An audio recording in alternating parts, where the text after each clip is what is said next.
A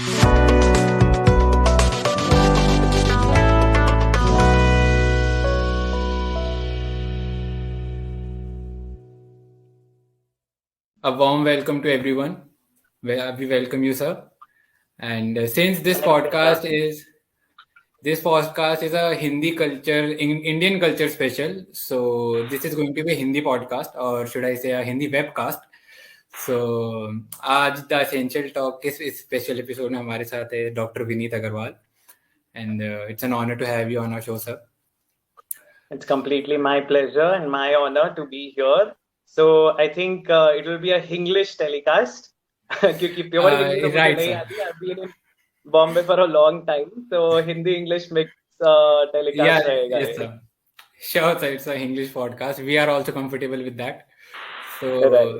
sir my first question to you is कि काफी सारे स्कॉलर्स एंड ऑथर जैसे कि आप जिन्होंने इस फील्ड में काफी डीप रिसर्च करी हुई है, they find it very disrespectful to refer to our ancient history as mythology because it consists of a word called myth, which means कल्पित कथा और false idea. Instead उनका कहना है कि it should be referred to as इतिहास. So what's your take on this, sir? So Yatharth, I have witnessed this a lot. There are a lot of debates. बहुत लोग arguments में पड़ जाते हैं, and you know there have been like there was a recent podcast that I did, and उसमें जो title उन्होंने डाला था, जो यूट्यूबर हैं जिन्होंने वो पॉडकास्ट लिया था, उन्होंने माइथोलॉजी डाल दिया था.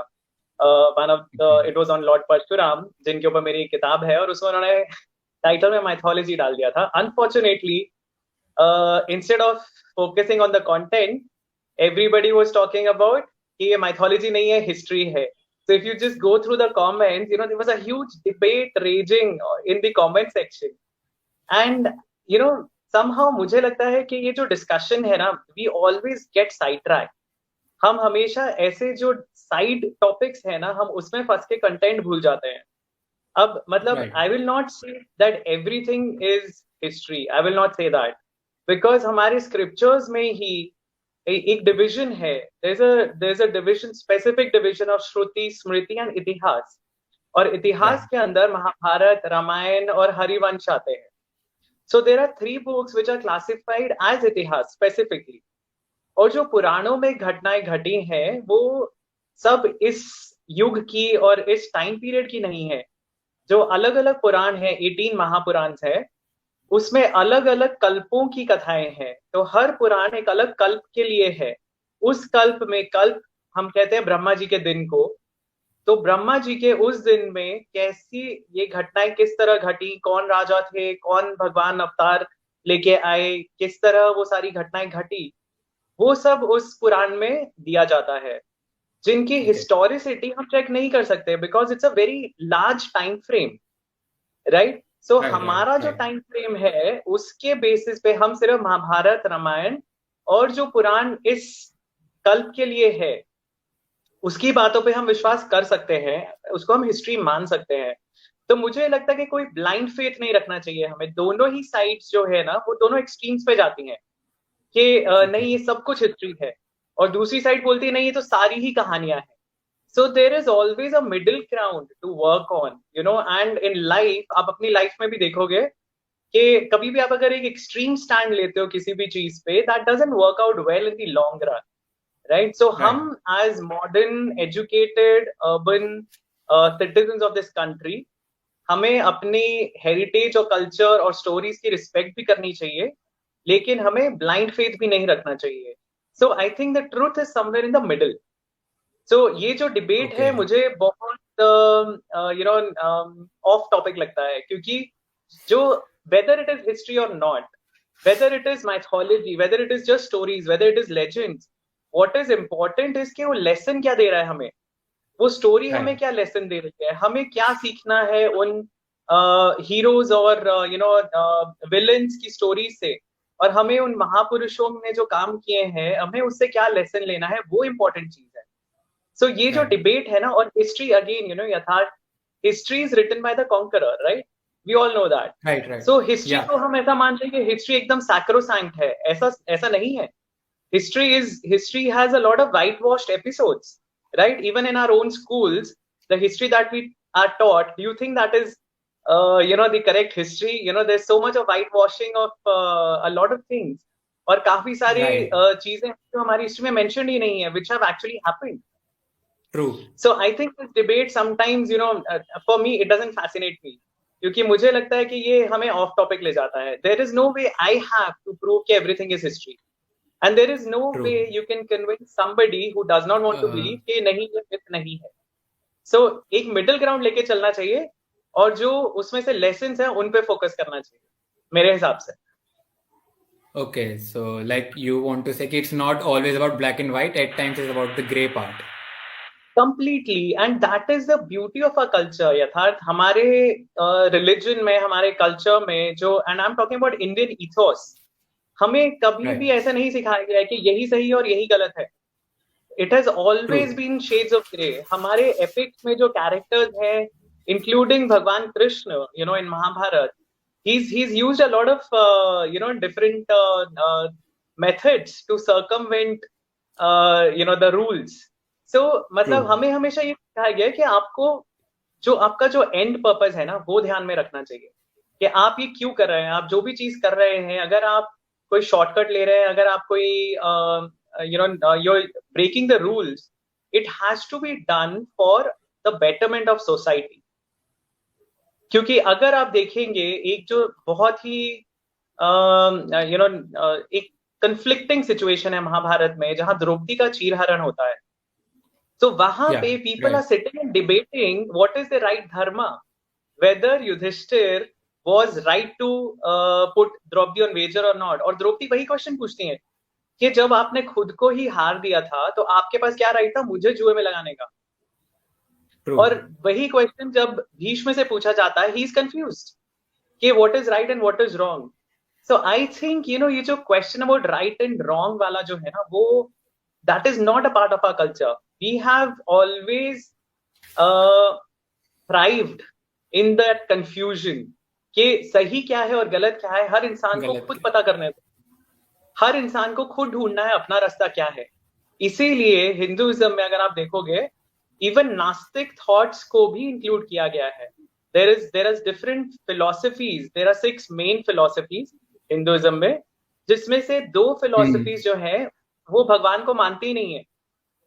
और इनफैक्ट उनके अलावा जो और फिलोसफीज है, वो तो they are completely atheistic philosophy. Like Buddhism was one of the atheistic philosophies of ancient India. उसी तरह चारवाक फिलोसफी थी, जो सिर्फ मानते थे कि जो हमें दिख रहा है, जो इस दुनिया में है, बस वही है. There is no proof of anything that you are talking about, so I am going to enjoy my life. So ये सारी जो विचारधाराएं हैं, ये हिंदुइज्म में और हमारे इंडियन कल्चर में, they are allowed to exist together. So ये जो fights होती है ना हमेशा के ये सही है और ये गलत है, I think, see, broadly we can always decide based on what is right for the society, but individual level पे हर एक को वो freedom है कि आप अपना सच खुद चुन सकते हैं. Absolutely, sir. So since you mentioned about the Indian education and the history of India, so they मतलब if you start reading, तो आपको पता चलेगा कि इंडियन हिस्ट्री में they start by the Indus Valley civilization, and then वहाँ पे Aryan Dravidian theory आती है, फिर मौर्यन एम्पायर आता है, Mughal empire, and then they jump to the British Raj. So I think personally कि काफी सारी जो इंडियन एंड जो एक्चुअल इंडियन हिस्ट्री वो साइडलाइन हो चुकी है. So do you agree with it?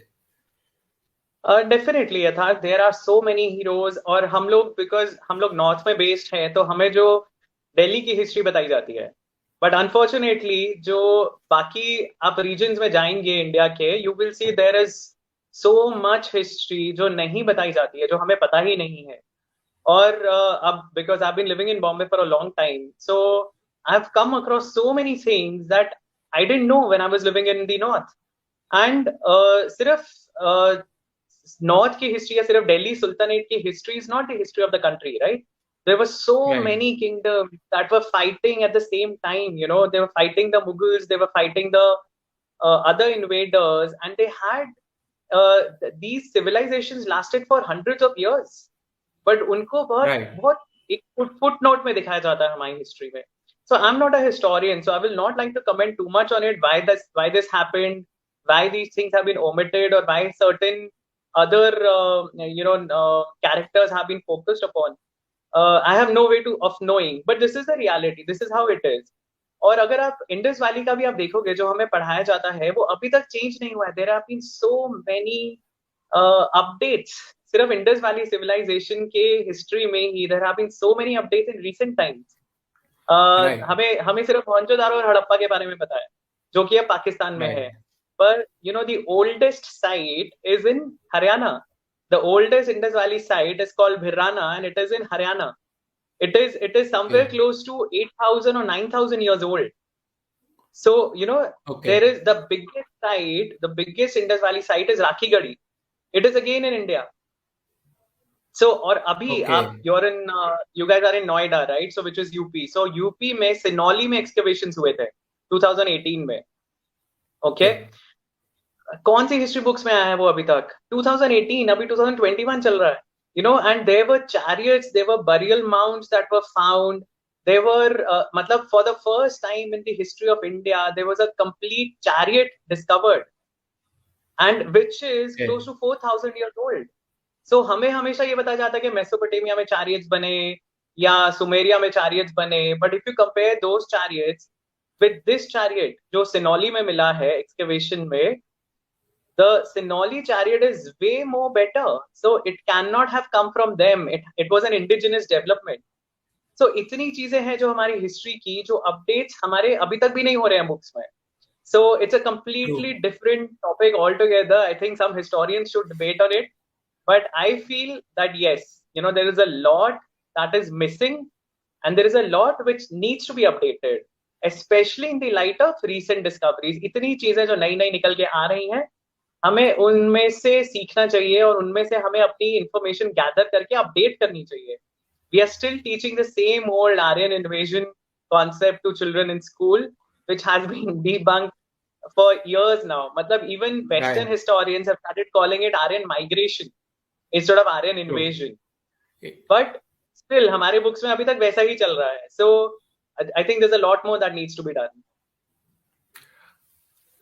Sir, my next question is कि कहते हैं कि जो हिंदुइज्म है that is supposed to be one of the oldest mythologies that ever existed, and यहाँ तक कहा जाता है कि Hindu mythology is known to be the source of other mythologies.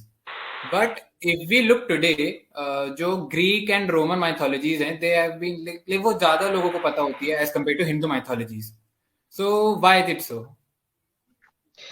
I think it's very simple, यथार्थ. हम लोगों ने अभी तक इंडिया में एक्सपेरिमेंट करना नहीं शुरू किया है with our mythology, right? So चाहे आप उसे मिस्ट्री, चाहे आप mythology बोलो या हिस्ट्री बोलो, the legends that we have, the Puranic legends जो हमारे scriptures में larger than life stories हैं, हमने अभी तक उन्हें we haven't even touched the surface.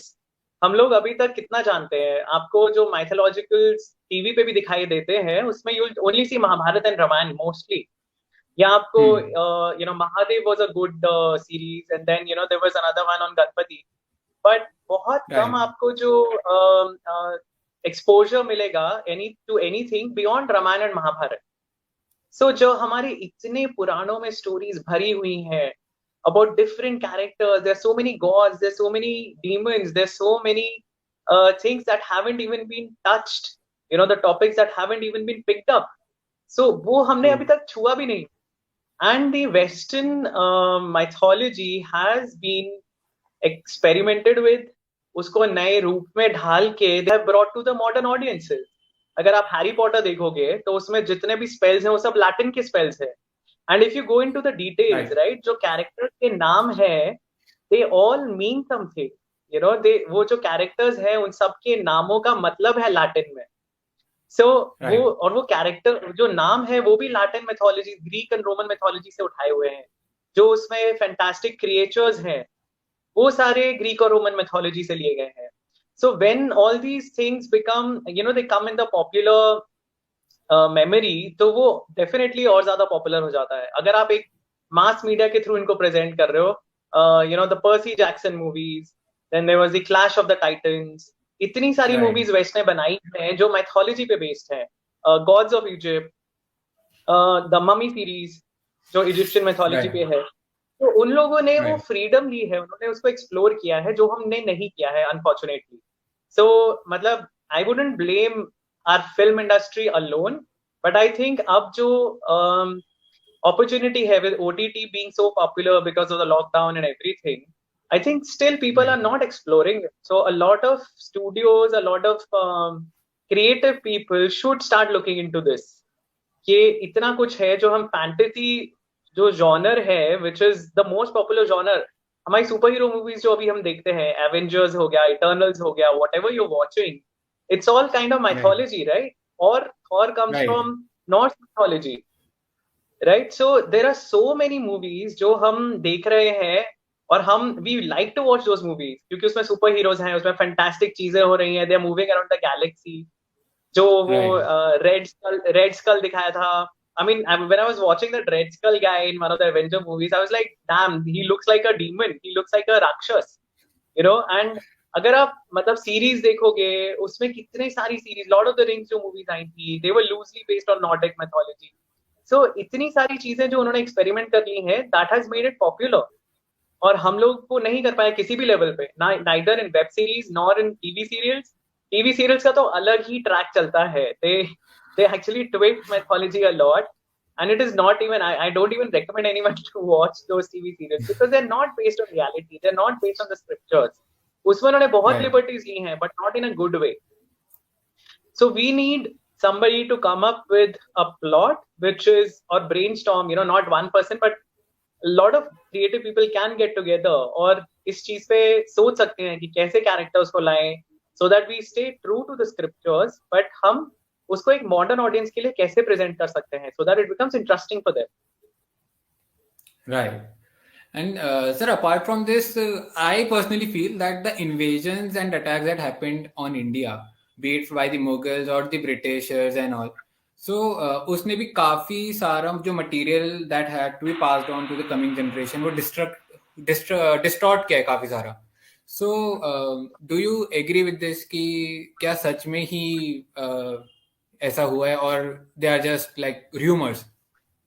So again, see, we are moving more into history, and I'm not a historian, but from records that are maintained by the scribes of these people, जो भी अगर आप कह लो मतलब जो भी थे, जो भी दिल्ली सल्तनत के किंग्स थे, even before Mughals, it's not just the Mughals, Right. जो अहमद शाह अब्दाली आया या तैमूर आया या जो भी आए, खिलजीज थे. सो मतलब दे आर रिटन रिकॉर्ड्स, उनके अपने कोर्ट के जो राइटर्स थे, स्क्राइब्स जिनको बोलते हैं, जो रिकॉर्ड करते थे उनके एक्टिविटीज, उन्होंने लिखी हुई हैं ये सब चीजें. मतलब आप बाबरनामा खोल के देख लो या आप कोई भी ऐसा खोल के देख लीजिए रिकॉर्ड, तो उसमें ये सब मेंशन्ड है. सो I mean, I don't think there's any reason to doubt that these things happened.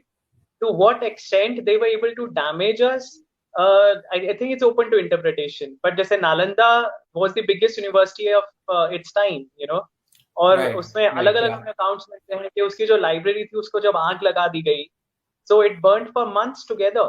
उसमें इतनी सारी Oh. manuscripts थी, and of course there was no digitalization earlier, and there was everything was Right. written on paper. तो वो Right. Library इतनी बड़ी थी कि उसका सारा सामान जलते जलते ही उसको महीने निकल गए. तो ऑब्वियसली बहुत सारी इंफॉर्मेशन तो हमने लूज की ही है. अब वो इंफॉर्मेशन किस तरह की थी, क्या हो सकता है उस इंफॉर्मेशन में, इट्स वेरी डिफिकल्ट टू से, बट डेफिनेटली इंफॉर्मेशन लॉस तो हुआ ही है because of thousands of years where we were not in control of our own kingdoms. Okay, so sir, this question is a bit of personal question. Do you feel कि क्या Mahabharat and Ramayan सच में हुए थे और या फिर they are just ancient literature? नहीं, I feel definitely यार. I mean, I believe in scriptures. और Okay. मेरा मतलब, as I said, I don't have a blind faith on anything that I read. But scriptures में उन्हें इतिहास बताया गया है और उसमें जो चीजें हैं, they are very believable. मतलब अगर आप थोड़ी exaggerations निकाल दीजिए कि like somebody flying in the air or somebody increasing or decreasing their size, even those things actually have been explained in scriptures. But अगर आप वो exaggerations निकाल भी दो, so it's a story of a prince. It's a story of like Ram is a prince of Ayodhya, and he's thrown out, and it is the story of his struggles. So हम लोग हमेशा से सोचते हैं कि मतलब उनकी life है, ठीक है, but what is so different? Everything is different. He was a prince of one of the most prosperous kingdoms. Ayodhya was one of the most prosperous kingdoms of the country. और उस kingdom Right. के जो Prince का जो ऐश्वर्य होगा, you know, that is unbeatable. और वो छोड़ के उन्हें 14 साल जंगल में रहना पड़ा, उन्हें राक्षसों से जूझना पड़ा, उन्हें अपनी पत्नी को बचाना पड़ा, उन्हें अलायंसेस बनाने पड़े ऐसे ट्राइब्स से जिनको वो जानते भी नहीं थे. He had never met the Vanars. Why should he Right. have joined hands with them? So there are so many lessons, you know, to be learned about leadership, about management, about how to attain your goal from all these stories. Right. और Right. अब उसी तरह जो महाभारत है, it is the political intrigue of ancient India. मतलब ये सारे tribes जो है हमारे पुराणों में एक्चुअली mentioned है. महाभारत में there were kings who came to fight from, you know, right from Bactria, which was like above Afghanistan, right to the southern kingdoms. So there are kings who are mentioned कि ये सारे kingdoms से जो राजा थे वो पांडवों के साथ लड़े, इन किंगडम्स के जो राजा थे वो कौरवों के साथ लड़े. So it was a battle for supremacy of the country. जो भी इंद्रप्रस्थ की या हस्तिनापुर की राजगद्दी में बैठेगा वो पूरे देश को कंट्रोल करेगा. So it is no different from what we see today, right? जो भी दिल्ली की गद्दी पे बैठेगा, सेंटर में पावर में आएगा, ही controls the country. So how is it any different? Why is it not believable? It is very believable for me, क्योंकि ये this has been happening since the dawn of history. People have been fighting for power, or power makes people corrupt. That is also true. So all these things, I find them very relatable and very believable. Okay. So you mentioned about the exaggeration part, कि size बड़ा छोटा and all. So don't you think it is a part of like one of the siddhis जो हो सकता है उस time पे exist करती हो? That is what I'm saying, कि अगर आप उसको नहीं भी मानते तो मैं कह रहा हूँ कि अगर आप स्टोरी को भी देखेंगे तो भी वो स्टोरी तो डेफिनेटली बिलीवेबल है ना. उसमें क्या इतना ऐसा है जो आप नहीं मान सकते? अगर आपको एग्जैजरेशन जो आपको लगती है, अगर आप उनको छोड़ दो तो भी I would say the story is still relevant and believable. But of course अगर आपको मानना है तो there is logic even for those things also. ये जो अष्ट सिद्धियां हैं उसमें साइज को आप बड़ा और छोटा कर सकते हैं. एंटमैन की स्टोरी में क्या होता है? So if anybody has watched Ant-Man movies, he can reduce and decrease his size. So that's exactly the. तो अनिमा और महिमा दो सिद्धियां हैं जिनके थ्रू हनुमान जी अपना साइज छोटा या बड़ा कर सकते थे. एंड यू नो, सो ये चीजें लॉजिकली भी एक्सप्लेन्ड है अगर आप जानना चाहते हैं तो. अगर आप नहीं भी जानना चाहते तो भी I would say the stories are still relevant. The lessons that are there in the stories जो हमें इन सब की लाइव्स में से मिलते हैं. और सिर्फ ऐसा नहीं कि सिर्फ भगवान राम या भगवान कृष्ण की लाइफ से, उनके आसपास जितने भी कैरेक्टर्स हैं, आप महाभारत में देख लीजिए, युधिष्ठिर की लाइफ से, अर्जुन की लाइफ से, भीम, द्रौपदी की लाइफ से, दुर्योधन की लाइफ से, कर्ण की लाइफ से, there are so many things that we can learn. You know, Shakuni की लाइफ से, धृतराष्ट्र की लाइफ से. Same for Ramayana. You know, Dasharatha, Kaikeyi, Bharata, Lakshmana, Hanuman. There मतलब they are such people, such inspiring people जिनसे आप कितना कुछ सीख सकते हो. सो आई थिंक अगेन वो हिस्ट्री और मैथोलॉजी के चक्कर में हमें पढ़ने की बजाय हमें फोकस करना चाहिए लेसन क्या मिल रहा है हमें उस स्टोरी में से. So sir, have you like read Bhagavad Gita personally? Of course. That's one of the first scriptures, you know, that anybody should pick up. Right. So like I have also read Bhagavad Gita and I feel that it is the ultimate solution. अगर किसी को कोई problem है life में, so they can get most of them they can get the solution there. But कभी the question raise होता है कि it was originally written in Sanskrit and उसका दूसरी लैंग्वेज में ट्रांसलेशन करते time the essence got lost. So do you agree with this? See, that happens यथार्थ. वो तो एक प्रैक्टिकल प्रॉब्लम है जो कभी भी आएगी. आप किसी भी अगर ओरिजिनल लैंग्वेज से ट्रांसलेट करते हैं, चाहे वो कोई इंडियन लैंग्वेज हो या इंग्लिश में ट्रांसलेट करेंगे, there two things that happen. एक तो ओरिजिनल लैंग्वेज का जो डेप्थ है वो आप कभी कैप्चर नहीं कर सकते दूसरी लैंग्वेज में, कभी भी नहीं होगा. राइट, एंड राइट, दूसरी चीज, because every language is different, right? और हर लैंग्वेज का राइट, ग्रामर, व्याकरण अलग है, हर लैंग्वेज में जो इडियम्स हैं वो अलग है, हर लैंग्वेज में जो प्रोवर्ब्स हैं वो अलग है। अगर आप सिर्फ एक मुहावरे को ही हिंदी से इंग्लिश में ट्रांसलेट करोगे, it doesn't make any sense. So true, translation में काफी चीजें तो मिस हो जाती हैं फॉर श्योर। और दूसरी चीज, जो ट्रांसलेट कर रहा है उसका अपना बायस आ जाता है और उसके अपने थॉट्स आ जाते हैं उसमें। सो वो एक चीज है जो I feel it affects lot of translation. पर उसको काउंटर करने के लिए आई फील काफी लोग ये they start giving it as an excuse कि अरे यार हमें ट्रांसलेशन पे भरोसा नहीं है। तो अच्छा ठीक है, तो आप संस्कृत सीख रहे हो? नहीं यार बहुत मुश्किल है अभी संस्कृत सीखना। तो आप कर क्या रहे हो? Basically you are not doing anything, you are finding excuses right, not to read the script, right? Right, so अगर आपको संस्कृत नहीं भी सीखनी है और अगर आप सीखना भी चाहते हैं तो आप साथ साथ पढ़ना शुरू कीजिए ना स्क्रिप्चर्स। और आपको एक लैंग्वेज की बजाय आई ऑलवेज सजेस्ट कि आप दो लैंग्वेजेस में पढ़ो, read two okay, different translation. So अगर आपको ओके, संस्कृत आती भी है तो भी आई वुड स्टिल से कि आप मतलब जो संस्कृत यूज की हुई है स्क्रिप्चर्स में, जैसे वेदों की जो संस्कृत है, it is beautiful, it is very poetic. और ट्रू, उसमें हम एक एक ही वर्ड्स के हम कम से कम 3 या 4 मतलब निकाल सकते हैं उसके, whether you're using that word as a noun or whether you're using it as an adverb, और so आप उसको किसी तरह अलग तरह ट्रांसलेट करके उसका अलग मतलब निकाल सकते हैं पूरा का पूरा। So okay, I always suggest कि आप दो अलग लैंग्वेजेस की ट्रांसलेशन पढ़ो। If you are fluent with Hindi and English, तो आप हिंदी में एक ट्रांसलेशन पढ़िए जो किसी किसी इंडियन ऑथर ने किया होगा या इंडियन स्कॉलर ने किया होगा, और इंग्लिश ट्रांसलेशन जो किसी वेस्टर्न स्कॉलर ने किया होगा। सो आपको दो अलग अलग पर्सपेक्टिव्स मिलते हैं जिसमें से you can find the common thing कि इसका ओके, बेसिक कॉमन, वो मैथ्स में बोलते थे ना एचसीएफ और एलसीएम, वो क्या निकल रहा राइट, है। तो वो चीज होती है। अगर आपको वो ट्रांसलेशन से definitely there is always some things that are left out और some things that are sometimes it's inserted also. Like मैंने ट्रांसलेशंस पढ़े हैं जिसमें एक ग्रुप ऑफ देवास का नाम लिखा हुआ है, वो ओरिजिनल संस्कृत में लिखा है विश्व देवास, और जो ट्रांसलेशन था उसमें उनके नाम दिए हुए हैं। And I am searching in the श्लोक कि वो नाम कहाँ से आए, पर वो किसी ट्रांसलेटर ने वो नाम डाल दिए उसमें। तो जो भी पढ़ रहा है वो उसको लगे कि हाँ इस श्लोक में ये नाम दिए हुए हैं, पर वो नहीं दिए हुए थे नाम उसमें। सो ऐसी राइट, बहुत चीजें होती हैं। लोग कभी कभी एक्सप्लेन करने के लिए थोड़ी चीजें ऐड कर देते हैं। कभी कभी कोई वर्ड्स बहुत डिफिकल्ट होंगे तो ट्रांसलेटर अपने हिसाब से उसको इंटरप्रेट करता है।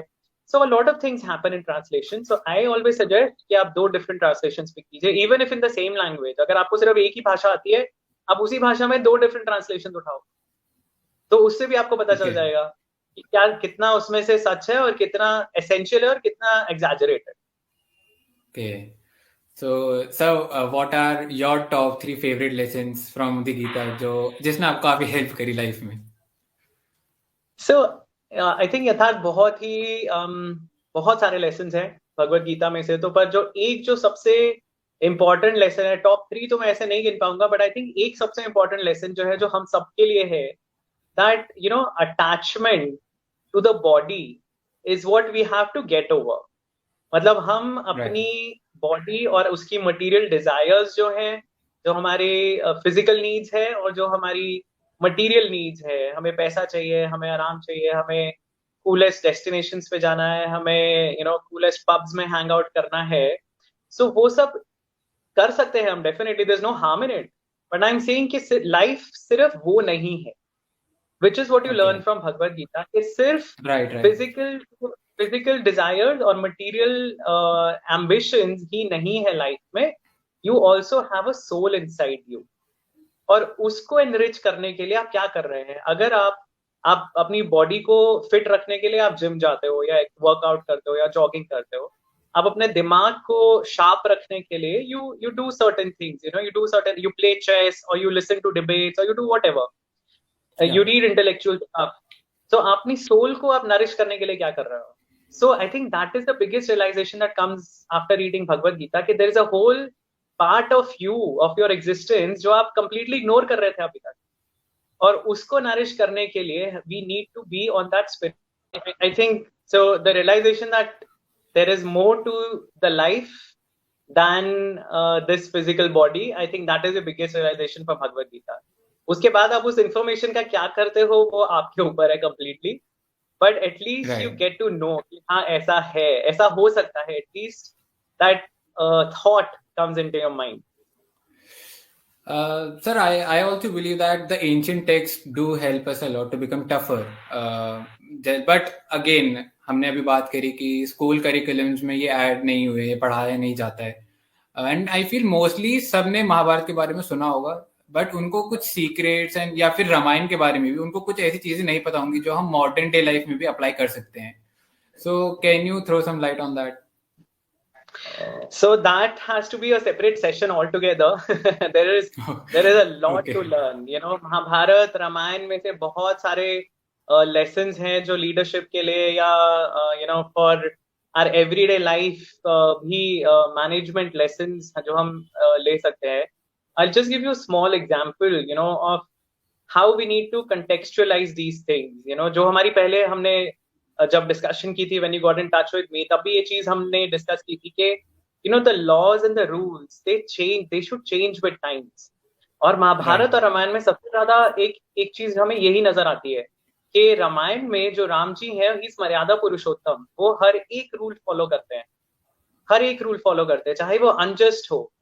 उनका घर छोड़ना was a very unjust demand. You know कि अगर वो राजा नहीं भी बन रहे, why should he go to the forest? He can still be a minister in the council, या वो अपने भाई की हेल्प कर सकते हैं. Kaikeyi could have asked that, but नहीं, उसको डर था कि राम के कारण रिबेलियन हो सकता है यू नो सिटीजन्स में. तो she asked him to go to the forest you know for 14 years. तो बहुत अनजस्ट चीज थी और उन्होंने फॉलो की, उन्होंने कभी चैलेंज नहीं किया. और लक्ष्मण जो थे वो चैलेंज करना चाहते थे. He said that I will rebel on your behalf. मैं अपने फादर के अगेंस्ट रेबेल करने को रेडी हूँ, क्योंकि this is not just about you, it is about the entire Ayodhya. पूरी जो सारे सिटीजन्स जो है, पूरी प्रजा जो है अयोध्या की, वो आपको राजा देखना चाहती है. So why should you go, why should you leave without any fault of yours? You know you are the most eligible person to sit on the throne. पर राम जी ने रूल फॉलो किया. कृष्ण जी को अगर आप देखोगे महाभारत में, उन्होंने सारे रूल्स तोड़े, उन्होंने सारे रूल्स तोड़े. और इनफैक्ट आप देखोगे महाभारत में जो रूल्स फॉलो करता था वो था युधिष्ठिर. उनको इसलिए धर्मराज भी कहते थे. वो धर्म फॉलो करते थे, वो रूल्स फॉलो करते थे. बट कृष्ण जी ने उन्हें ये दिखाया कि जो आप रूल्स फॉलो कर रहे हो वो एक अलग युग के लिए सही था. राम जी थे त्रेता युग में और कृष्ण जी थे द्वापर युग में. तो रामायण त्रेता युग में हुई थी और महाभारत द्वापर युग में हुई थी. और कृष्ण जी ने ये दिखाया कि आपको जो रूल्स फॉलो करने का जो टाइम है ना, वो आप उस सोसाइटी में कर सकते हो जिसमें सारे लोग रूल्स फॉलो कर रहे हैं. बट अगर इस टाइम पीरियड में, द्वापर युग में, जहां कोई वो रूल फॉलो नहीं कर रहा, दुर्योधन दुशासन कोई रूल फॉलो नहीं कर रहा, they are disrobing your wife in front of your own eyes, और आप फिर भी अगर रूल्स को पकड़ के बैठोगे, so that is not a way to live in this time. So ये जो चीज है ना, I think that is the most important lesson, कि जो रूल्स और जो लॉज है वो सिचुएशनल है, कंटेक्चुअल है, और वो टाइम के साथ चेंज होने चाहिए. और इनफैक्ट यू नो हमारे जो you know there is no one book, law book in Hinduism. मतलब बहुत लोग मनुस्मृति को बोलते हैं या हिंदू कोड ऑफ लॉज जो है, मतलब it is derived from Manusmriti apparently, but that is there is no one single book. There are at least 15-20 more than that books जो धर्मशास्त्र हम उनको बोलते हैं. और वो इतनी सारी बुक्स क्यों है? बिकॉज हर अलग अलग युग में, अलग अलग टाइम में, अलग अलग लोगों ने उस टाइम के लिए रूल्स बनाए थे. और अभी भी अगर आप देखोगे, there are laws in our own Indian system, judicial system, जो अंग्रेजों के जमाने के अभी तक चल रहे हैं, right? So there are a lot of controversial laws which need to be changed. And you know some of them have been changed over the years, but बहुत सारे हैं जो अभी भी चेंज करने बाकी हैं. So हम अपने हिस्ट्री से ही नहीं सीख रहे हैं. हमारे टेक्स्ट में, हमारे स्क्रिप्चर्स में ये बताया गया है कि आपको रूल्स फ्लूइड रखने हैं. आपको जो लॉज है वो you know they have to be flexible, और आपको टाइम के साथ वो चेंज करने हैं. लेकिन हम मॉडर्न सोसाइटी में आके हम अभी तक अंग्रेजों के बनाए हुए रूल्स फॉलो कर रहे हैं. So which is something, you know, this is what happens when you lose touch with your roots. क्योंकि हमारी जो सोसाइटी थी, that was always evolving. It has been around for thousands of years. जो हमारे scriptures है, they have been around for thousands of years. there have been new scriptures that have come up, there have been new philosophies that have come up. और वेदांत जो एक philosophy थी, this was one of the most popular philosophies ancient India में. जो 6 philosophies थी उसमें से वेदांत became supreme because of आदि Shankaracharya. Shankaracharya was a guru जो कि केरला में जन्मे थे और उन्होंने पूरे कंट्री का भ्रमण किया पैदल, और उन्होंने चारों कोनों पे कंट्री के मठ बनाए जहां से नॉलेज स्प्रेड की जा सके, और उन्होंने रिवाइव किया एक तरह से हिंदुइज्म में, नई चांद फूंकी उन्होंने हिंदुइज्म में, क्योंकि उस टाइम पे जो एथिस्टिक फिलोसफी थी वो बहुत पॉपुलर थी. तो वापस लोगों को भगवान से जोड़ने के लिए उन्होंने वेदांत का सहारा लिया और उन्होंने उसको पॉपुलराइज किया. वो ये सब चीजें हमारी हिस्ट्री में हो चुकी हैं, तो हमें भी वो सीखना चाहिए कि हमें अपने हिस्ट्री में जो रेलेवेंट चीजें हैं हमें उनको अपनी मॉडर्न लाइफ में इस्तेमाल करना चाहिए. ऐसा नहीं कि just because it is history और it is because it is in the past हम उन सब चीजों को भूल जाएं. वो सबसे बड़ी मिस्टेक होगी. और हमारी जो लॉ बुक्स है, इनफैक्ट जो अभी कलयुग के लिए there is a law book called Parashar Smriti. So Kalyug में Parashar Smriti is the relevant law book, और उसमें ये भी लिखा गया है कि मनुस्मृति वाज रेलेवेंट फॉर सतयुग. त्रेता युग के लिए there were laws given by Yajnavalkya and Gautam. Dwapar में there was शंख एंड लिखित जिनके लॉज चलते थे, और कलयुग के लिए Parashar Smriti is the most appropriate. But Parashar Smriti में ये भी लिखा गया है कि whenever you feel like changing the laws, or if the situation demands, or if the society demands a change in laws, there has to be a council of learned people. मतलब I think if I remember correctly, they mention कि 10 learned लोग होने चाहिए जिन्हें scriptures की knowledge है, जिन्हें वेदों की नॉलेज है, जिन्हें सारे एंशिएंट टेक्स्ट की नॉलेज है, और वो मिलके along with the king, the leader of the country, they should make new laws. So this flexibility has been given in Parashar Smriti also, जो कि खुद एक लॉ बुक है कलयुग के लिए. वो खुद ये बोल रही है कि अगर तुम्हें मुझे नहीं मानना है मत मानो, अगर तुम्हें लगता है लॉज चेंज करने हैं तो चेंज करो, बट वो लॉज कौन बनाएगा? 10 लर्नेड लोग along with the leader of the country. So वो इंजंक्शंस भी दी गई हैं. How many people know this? You know, you guys are studying law. Do you know this? Have you been even told कि ऐसा कुछ है? No, sir, not at all. Exactly. There is no mention of Parashar Smriti. See, that is what I'm saying.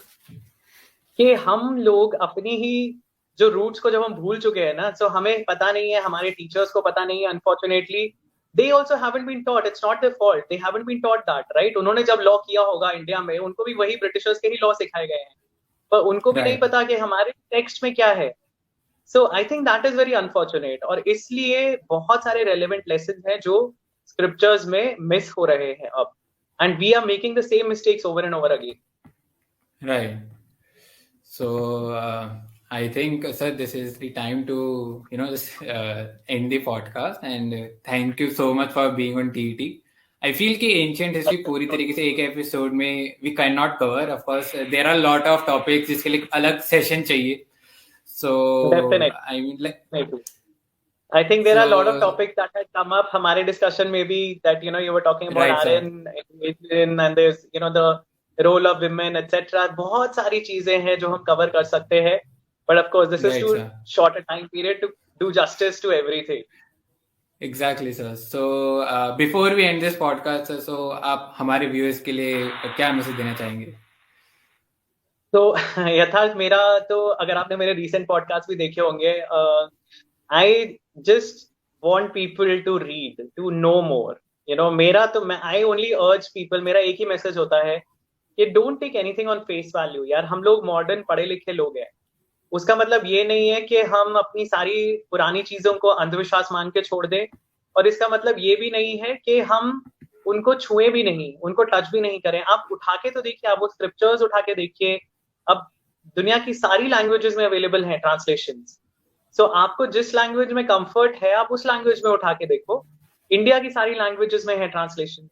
So whatever language you are comfortable with, चाहे हिंदी है, English है, पंजाबी है, जो भी है, आप उसमें उठा के देखो यार. आप पढ़ो तो सही, कोशिश तो करो. और मैं बस यही, मेरा मैसेज बस यही होगा कि as law students, I think this is one point I wanted to mention. Parashar Smriti और जो दूसरे लॉ बुक्स है, I don't know, you could have a debate on them. you know, what the pros and cons, or what are the good things or bad things, and I'll tell you there's a lot to learn from them. उसमें Right. the biggest thing that I noticed, you know, from Parashar Smriti was कि सजा काटने के बाद वो बंदा बाइज्जत बरी हो जाता है. वो उसके ऊपर वो कभी भी you know जो इल्जाम लगा है वो ऐसा नहीं कि वो सारी उम्र वो कहलाएगा. There are so many प्रायश्चित्स that are given in these texts which shows us कि उनका पर्पस ये नहीं था कि हम तुम्हें ब्लेम करके सोसाइटी से ऑस्ट्रेसाइज करने वाले हैं, एक्सकम्युनिकेट करने वाले हैं. नहीं, they are giving people the option to join back in the society after doing a certain penance. आपको एक प्रायश्चित करना है और वो करके आप वापस सोसाइटी में ज्वाइन कर लोगे and nobody will say anything to you. So I think there is so much. और आप लोगों के लिए तो मैं यही बोलूंगा कि explore these law books and probably you can have a session within your team, within your your batch of you know, you can divide yourselves and have discussions on different law books that are available, and they're all available online. कोई मतलब बहुत difficult नहीं है उनको procure करना. So my messages is read more and find out more. That is it. Absolutely, sir. So, sir, let's move on to the questions by the audience. So, a few questions have been asked. So, the very first question is ki, how do we find the middle ground if we can't differentiate between the history and the myth? So, for that you have to read, right? So, सबसे पहली चीज तो आपको पढ़ना पड़ेगा, आपको जानना पड़ेगा. अभी क्या हो रहा है ना यथार्थ, जो मैं देखता हूँ, बहुत सारे लोग सुनी सुनाई चीजों पर विश्वास करते हैं. मतलब हमने किसी आर्टिकल में ये पढ़ लिया कि ऐसा है तो हमने मान लिया ऐसा है. हमने कभी खोल के देखने की कोशिश नहीं की वो स्क्रिप्चर. और आज के जमाने में जहां हर चीज अवेलेबल है, it is not difficult to find the scriptures. आपको बिल्कुल भी ज्यादा एफर्ट नहीं डालना पड़ता कुछ भी ढूंढने के लिए. You know, there are so many websites that are hosting the translations. Archives है जिसमें सारी websites की scanned copies है. There's a website called Sacred Text जिसपे बहुत सारे religions की actually sacred books are there, and the original translations जो अंग्रेजों ने English translations किए थे, first translations, वो भी available है उसपे हमारे scriptures के. So आपको पढ़ना पड़ेगा उसके लिए. You will have to find the middle ground and to find what is history and what is mythology. First step would be you have to read. It's as simple as that. और अगर आप बिना पढ़े आप assume करेंगे या आप इधर उधर की बातें सुनेंगे और फिर अपने विचार बनाएंगे, then you will never be able to differentiate. You will have to put in some effort to know what is truth and what isn't. बहुत सारे लोग हैं अब इतने, and there are so many mythologists also today जो अपनी ही तरह से इंटरप्रेट करते हैं स्क्रिप्चर्स को. There are books that have come out in the market to show villains as heroes. It makes for a great read. पर अगर आपने ओरिजिनल नहीं पढ़ा है और जिस इंसान ने सबसे पहले वही बुक उठाई, उसके दिमाग में वही बैठ जाएगा कि हाँ यार, ये जो विलन था ना, ये इतना बुरा नहीं था, ये भी हीरो ही था. पर आपने जो ओरिजिनल ऑथर है, अगर आप वाल्मीकि की बात कर रहे हैं, अगर आप रावण की बात कर रहे हैं, रावण के साथ इतने लोगों की सिंपैथी है just because they don't know how he was. आप ओरिजिनल वाल्मीकि रामायण उठा के देखिए, आपको पता चलेगा कि वो क्या कैरेक्टर था. और तो ये एक प्रॉब्लम है. तो आप हिस्ट्री और मिथ को कभी भी आइडेंटिफाई नहीं कर पाओगे या मिडिल ग्राउंड भी नहीं ढूंढ पाओगे अगर आप ओरिजिनल पढ़ने का एफर्ट नहीं करोगे. Sir, there is another question related to Chanakya Niti. Do you think it is real or again it's a fictional thing? And do you think there's one more question related to this. Do you think are they applicable in the real world even now? Most definitely. Why not? अगर आप चाणक्य तो was a historical figure, मतलब वो तो history में recorded है, उनके बारे में तो कोई डाउट भी नहीं है. So we're not even talking about some characters from the Purans. We're talking about actual recorded history here. So Chanakya definitely was a person. और जो अर्थशास्त्र है और जो ये चाणक्य नीति है, उसमें जो उन्होंने चीजें बताई हैं, they are very relevant. आपको कोई भी इंसान को अगर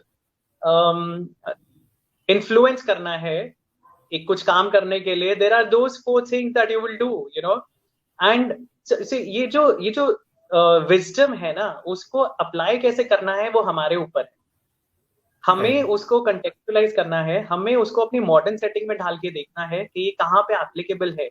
but they are definitely very useful in our own lives. अगर आप साम दाम Right. दंड भेद की बात कर रहे हो, हमारे टीचर्स क्या करते थे? स्कूल में टीचर्स क्या करते थे? यही होता है ना कि अगर आप फर्स्ट आए तो आपको कुछ, या हमारे घर पे होता था कि तुम फर्स्ट आओगे मैं तुम्हें ये दिलाऊंगा, तुम्हें साइकिल मिलेगी, तुम फर्स्ट आओगे इस क्लास में तो। और टीचर्स क्या करते थे? Right. तुमने बदमाशी की तो तुम्हें डंडे पड़ेंगे, या चलो मुर्गा बन के बैठ Right. जाओ वहां पे। सो साम दाम Right. दंड भेद क्या है? They are very practical things, you know, how do you apply them in your life is up to you. All right. Sir, actually, there are a lot of questions, but since we are running out of time, I think we should end the session here. And Okay, Ayushi, I would we can take one like, last question maybe, थोड़ा कुछ different question होगा तो we can take, uh, otherwise we can end. all right, sir. Sir, there is one question. It's थोड़ा सा हटके question है कि who do you think, like, do you think Shiva is the creator or the destructor? ये थोड़ा सा off topic question है sir, but नहीं नहीं, ऑफ टॉपिक नहीं है यार, ये बहुत लोगों को कंफ्यूजन होता है, बट शिवा इज दी, जो ट्रिनिटी है, जो हिंदू ट्रिनिटी है, they are three gods who have been given very specific tasks, right? तो ब्रह्मा का right, जो टास्क है वो क्रिएशन है, विष्णु जी का टास्क है preservation, he is the manager of the universe. Brahma का काम खत्म हो गया, उन्होंने बना के छोड़ दिया है, but you know he does it every single day of his life, every night of Brahma everything gets dissolve, और हर सुबह ब्रह्मा दोबारा क्रिएशन शुरू करते हैं। पर एक बार ब्रह्मा की okay, क्रिएशन बन गई तो विष्णु जी का पर्पस है to preserve it, to maintain the balance between good and evil. इसलिए आप हमेशा देखोगे कि विष्णु जी ही अवतार लेके आते हैं, कभी ब्रह्मा जी अवतार लेके नहीं आते, या शिव जी अवतार लेके right, नहीं आते। Very rare instances when you will find Shiva comes down himself, but lord Shiva comes down himself, but Vishnu ji ही आते हैं जनरली अवतार लेके, क्योंकि उनका रोल है वो, ही इज द प्रिजर्वर। और शिव जी का जो काम है, that is the destruction of all that is old and decaying. He is not the okay, destroyer of things that are thriving. He destroys the things that need to be removed. So without okay, removing the old, how will you get to the new? Right? So that's a right, cycle of life. right, right, पुरानी चीजें खत्म होंगी तभी नई चीजें आएंगी, पुरानी पीढ़ी true, जाती है तभी नई पीढ़ी आती है, पुराने इन्वेंशंस खत्म होते हैं, नई इन्वेंशंस आते हैं, तभी लाइफ चेंज होती है। सो शिव जी का जो रोल है वो है, he is not a destroyer in a negative sense, he destroys what needs to be remove, ताकि ब्रह्मा right, फिर से वो रॉ मटेरियल यूज करके दोबारा नया कुछ बना सके। So that is the all role and right, all of them do their role perfectly. okay, sir. Thank you so much for the session.